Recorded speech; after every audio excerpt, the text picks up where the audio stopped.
استاد آیا شما شاگرد یا فرزند دارید که بعد شما دوام دهنده کسبتان باشد؟ این برادر عزیز اولا دعوت یا مردم از آیت و حدیث نصیحت کردن این کسب نیست. این کسب نمیگن برادران، این مسئولیت است. این یک نعمتی هست که خدای مهربان مقصد برای ما داده است. این نعمت است.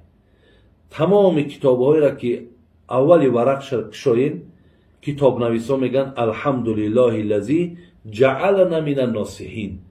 الحمدلله، تشکر میکنیم الله را که ما را از زمره نصیحتگرها گردانید.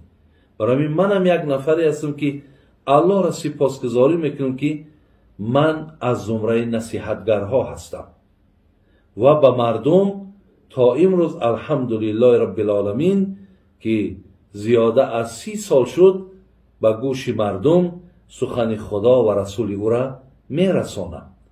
از این لحاظ این مسئولیت است. اولا یک نعمتی از خدا بر من داد و بر من مسئولیت چه هم گذاشت که من این علمی که دارم، این علمی که گرفتم، من این را باید پوشیده نگه ندارم. من باید که از این علمم گفتگوی داشته باشم و مردم مقصد از این گفتگوی من استفاده برن. هرگاه اینها مقصد بیدار می شوند، هرگاه مسئله را درک میکنن، نفعش به جان ما هم هست. یکی از 3 چیزی که صدقه جاریه هست، یا فرزند آدم وقتی از دنیا میگذره و نامه اعمالش پوشیده نمی شود، یکیش عالمی هست که از علمش مردم برخوردار شدگیه. تا وقتی که نصیحت های منه، تا وقتی که گفته های منه شما گوش میکنین، از اون مثال بهره‌ور میشین، از او پیروی میکنین و من در خانه خوابم، در خانه قبرم که باشم، ثوابش بر روح من میرسد برادر عزیز. برای این مسئولیت است. الحمدلله رب العالمین میگم که من از این مسئولیت خودم تا امروزه شکر الله میکنم که برآمدم. تا زمانی که برادران من منبرم داشتم، میکروفون دستم داشتم، هر چیزی که مثال از قرآن و از حدیث بود من به گوش مردم رسانیدم.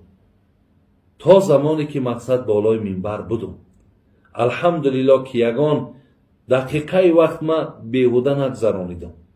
یاد دارم حتی هر روز در 5 وقت نماز من وقتی در همون زمانی بگیم خطیبیم و منبر داشتم در کلاب، مردم همه آگاهی دارن. الحمدلله امروز همش هم به قدر او مهنت ها و گفته های ما میرسن. همش خدای مهربان شکر میکنیم، بالای دست ما را میگردانن، عزت میکنن. همش به خاطر دینه، همش به خاطر الله. من 5 وقت نماز، پشت هر 5 وقت نماز 5 حدیث پیغمبر را میگفتم یا 5 آیت قرآن را معنا میکردم که مسجد ما همیشه 5 وقتش از جمعه برادرها فرق میکرد.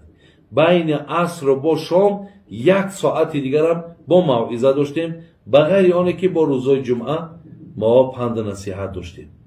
الله را سپاسگزاری میکنم که این مسئولیت به ذمه من، شکر الله که تا امروز از عهده‌اش برآمدم. منبر چه با الله مهربان میدارد، ولی یگان فرزندی که مقصد دوام دهنده این کار باشد، اکو این همش بگیم به اراده الله هست. شکر که ما فرزندایی که داریم خواندیمشان، حافظ قرآنشان هم کردیم، از قرآن و از علم دینم آگاهشان هم کردیم. فقط اکو الله مهربان خودش اگر ارادش رفته باشد، اگر الله مهربان هموارم از همین نعمت اگر برخوردار گردانه و همین نعمتی نصیحتگر اگر در مقدرات چون کشیده باشد، امکان دارد. لیکن الحال بگیم کسی که از من حاضر مردم دعوت میکردگی باشه حاضر نداریم، ولی منبع چه الله میدانه برادر عزیز. شما دعا کنید که خدای مهربان همین فرزند ما ё мақсад ягон наздикҳое аз мо давом диҳандаи ҳамин боз ҳамин масъулияте ки ман доштам, ҳамин масъулиятере ки ман мақсад ба пеш бурдам, онҳо давомдиҳандаи ҳамин кор бошанд. шумо дар ҳаққшон дуо кунед. аз худо умед аст. пеши Аллоҳи меҳрубонӣ ҳеҷ сахтие мушкиле нест.